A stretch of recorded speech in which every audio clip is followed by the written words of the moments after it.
Bailey, Oregon State. Bobby, how did Oregon Wild gain so much power in that decision, in your decision process and all that? You know, what's in TFPA that allows one organization to put the nix on a project? Great question. Good question, John.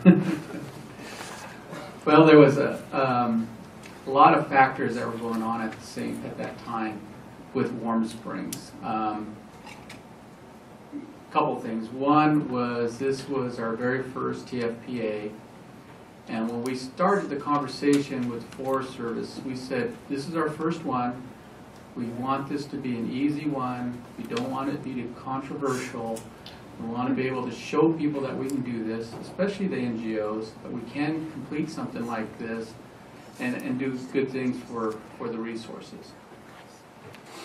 So the NGO Oregon Wild was not particularly interested in the project.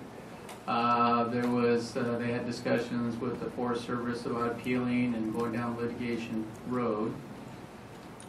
At the same time when that discussion was going on, the tribes, we were in litigation ourselves in another major project. And to have another piece of something going to litigation was not really good timing for us to have that happen. And which is one of the reasons we pulled the plug on that and tried to figure out how we can do another project later on. Since then, some of the areas that we were going to do some projects on those boundaries have burned. So you know, those projects are gone now. So we haven't really looked at trying to find something that we can do at this point. Hopefully, maybe in the future, further north on the boundary with Mount Hood, might be some opportunities, but we're still talking. I'd like to add a point to that, Bobby, and correct me if I'm out of line with this observation. I think if the answer to John's question is the Equal Access to Justice Act that would allow an NGO to go to court with no accountability, frivolous or otherwise. And that's a fundamental obstacle to moving forward with any major activities on federal lands that really hasn't been discussed at this symposium. And I was kind of listening to see if some of the feds had something to say about it. But for those of you that might not be aware, the Equal Access to Justice Act creates a unique legal status for NGOs to sue the federal government, and there's only two circumstances. They win, they get their attorney bills paid. They lose, they get all the press benefits, but no liability. In a private lawsuit, if you were going to sue, say, to stop a developer from building a shopping center, that would be legitimate, but you would have to post a bond so that if you lost and the judge determined that your arguments were frivolous, you would be liable for the losses of that contractor. That doesn't exist in this situation, and I think it's very dangerous. But along those lines also, though, you had to spend money in order to pursue this process. How much did that cost the tribe and the BIA? Have any estimate, Bobby? None right off the top of my head, unless Ken can remember anything. But no, I couldn't give you a number right now. But yeah, we did spend time and money and quite a bit of time actually. I suspect it was considerable. Well, we analyzed it all in the GIS system and looked at everything, and we had the meetings. We had 2 or 3 meetings there. And, I mean, one of the big reasons it didn't go forward was this forest supervisor was active at that time. I believe.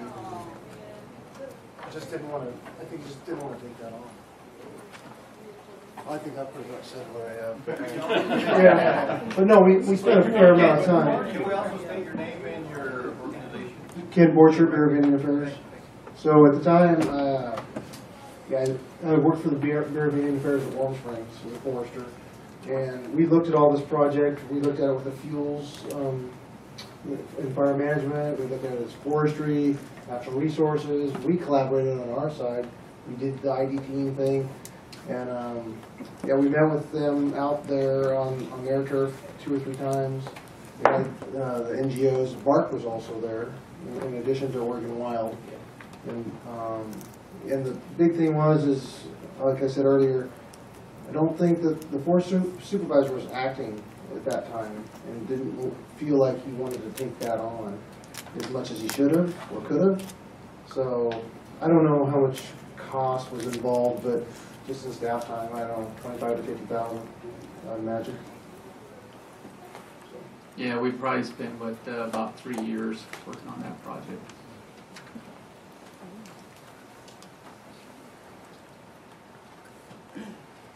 Hi, Charles Murphy, the Wallaby Tribe. I have a question for Logan. Mostly I'm just curious, or maybe I didn't hear it right, but you said that there was an agreement between Jonathan and the district ranger. Did you have to get tribal approval and supervisor approval?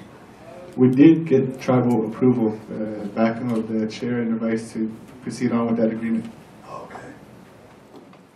Ann Walker, and I'm a private consultant, previously employed by the Western Governors Association and also the Oregon Department of Forestry and several others, federal agencies included.